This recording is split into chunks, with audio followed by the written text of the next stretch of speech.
మన రాజన్న సిరిసిల్ల జిల్లా irrigation department మనకు ఒక మంచి ఆఫీసరు ఉండే. ఆయన కొంతమంది అన్యాయంగా ఆయనను కొన్ని కారణాల వల్ల ఇబ్బందికి గురిపెట్టినారు.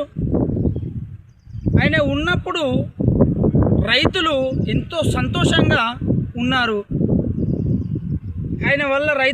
ఆయన ఉన్నప్పుడు ఆ రైతులు ఎంతో కుశలంగా ఎంతో హ్యాపీగా పచ్చని పొలాలు పంట పండుతుండేవి. ఎప్పుడు కూడా ఆయన ఒక అధికారి ఇక్కడ ఉన్నప్పుడు ఏ రోజు కూడా రైతులకు ఇబ్బందులు అనేటివి లేకుండా ఆయన ముందుగానే నర్మల నుంచి కానీ మల్కపేట నుంచి కానీ ఎన్నో డ్యాములు చెరువులు కుంటలు చిన్న కుంటలుగా తయారు చేసి